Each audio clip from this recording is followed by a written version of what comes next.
Welcome to Tripura Info News Update.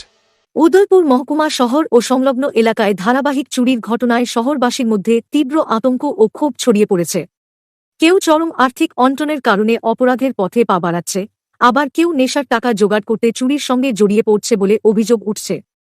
চুরির ঘটনার পর পুলিশের নিষ্ক্রিয়তা নিয়ে মাঝেমধ্যেই প্রশ্ন উঠলেও কিছু ক্ষেত্রে সঠিক তথ্যের ভিত্তিতে চোর ধরতেও সাফল্য পাচ্ছে রাধাকিশোরপুর থানার পুলিশ। তেমনি এক চাঞ্চল্যকর চুরির ঘটনার মাত্র ২৪ ঘণ্টার মধ্যেই দুই চোরকে গ্রেপ্তার করে বড় সাফল্য পেল পুলিশ। ঘটনার বিবরণ অনুযায়ী চলতি মাসের ২২ তারিখ গভীর রাত আনুমানিক ৩:৩০ নাগাদ মাতাবাড়ি এলাকায় দুঃসাহসিক চুরির ঘটনা ঘটে। সিসিটিভি ফুটেজে দেখা যায় চোরের দল ওই এলাকার পরপর ৩টি বিখ্যাত পেড়া দোকানের দরজা ভেঙে ভিতরে প্রবেশ করে। পরে দোকানগুলির ক্যাশবাক্স ভেঙে আনুমানিক ২৫,০০০ টাকা নিয়ে পালিয়ে যায় তারা। ২৩ তারিখ সকালে দোকান মালিকরা বিষয়টি টের পেয়ে পুলিশকে খবর দেন। খবর পেয়ে দ্রুত ঘটনাস্থলে পৌঁছায় রাধাকিশোরপুর থানার পুলিশ। সিসিটিভি ফুটেজ খতিয়ে দেখার পর দোকান মালিকের পক্ষ থেকে থানায় একটি লিখিত অভিযোগ দায়ের করা হয়। মামলা রুজু হতেই তদন্তে নামে পুলিশ। ২৩ তারিখ বিকেল প্রায় ৫টা নাগাদ সিসিটিভি ফুটেজ বিশ্লেষণ এবং মাতা ত্রিপুরাসুন্দরী মন্দিরের কর্মীদের সহায়তায় অভিযুক্তদের পরিচয় শনাক্ত করে পুলিশ। এরপর রাধাকিশোরপুর থানার পুলিশ একটি বিশেষ দল গঠন করে সাঁড়াশি অভিযান চালায়। গোপন সূত্রের ভিত্তিতে কাকরাবন কলেজ টিলা এলাকায় অভিযান চালিয়ে এই ঘটনায় জড়িত দুই অভিযুক্তকে হাতেনাতে আটক করা হয়। ধৃতদের জিজ্ঞাসাবাদ করে চুরি যাওয়া প্রায় ২৫,০০০ টাকার মধ্যে ১৩,০০০ টাকা উদ্ধার করতে সক্ষম হয়েছে পুলিশ। রবিবার তাদের উদয়পুর জেলা ও দায়রা জজ আদালতে সোপর্দ করা হবে বলে সাংবাদিক সম্মেলনে জানিয়েছেন উদয়পুর মহকুমা পুলিশ আধিকারিক দেবাঞ্জলি রায়। ২২/৫/২০২৬ আমাদের কাছে একটা ইনফরমেশন এসে পৌঁছায় যে সেদিন রাত্রে প্রায় ৩:৩০টার সময় মাতাবাড়িতে ৩টে পেড়া দোকানে কিছু ক্যাশ বাক্স ভেঙে চুরি হয়েছিল।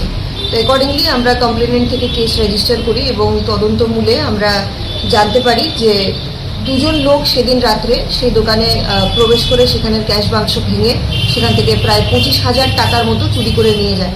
অ্যাকর্ডিংলি আমরা মাতাবাড়িতেই একজন ওয়ার্কার যার আইডেন্টিফিকেশনের থ্রুতে আমরা তার পরবর্তীকালে সিসিটিভি এটসেট্রা এগুলো সার্চ করে আমরা তাদেরকে কাকরাবন থেকে অ্যারেস্ট করতে সক্ষম হই এবং তাদের বাড়িঘর সার্চ করার পর আউট অফ 25,000 আমরা 13,000 ক্যাশ রিকভার করতে সক্ষম হয়েছি। যাকে আপনারা গ্রেপ্তার করছেন তার বাড়ি কোথায়? তাদের দুজনের বাড়ি কাকরাবন আছে। নাম বলে কি আছে? আমরা ইনভেস্টিগেশনের স্বার্থে নামটা রিভিল করছি না, কিন্তু দুজন, একজন বাবা এবং তার ছেলে। ম্যাডাম, গত পরশুদিন রাতে অর্থাৎ আরকেপুর থানার কিছুটা দূরে বর্মাবাড়ি থেকে 3টি গরু চুরি হয়েছে। এখনো পর্যন্ত আপনারা উদ্ধার করেছেন? কারণ সামনে তো ঈদ।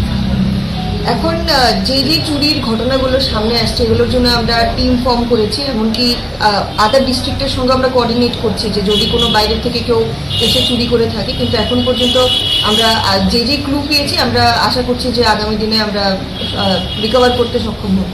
তাছাড়া গত 4 দিন আগে 2টি বাড়ি এবং 2টি মন্দিরে চুরি হয়েছে, এখনো পর্যন্ত কোনো পদক্ষেপ নেই পুলিশের, কি বলবেন?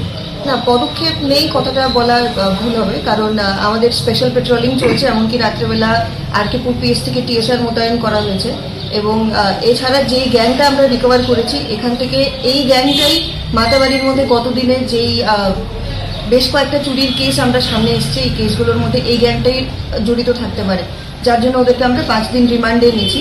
তো রিমান্ডের জন্য প্রেয়ার করছি, তো রিমান্ডের মূলে আমরা আরও ফার্দার ইনভেস্টিগেশন করব। আদালতে কবে তোলা হবে? আজকেই তোলা হবে।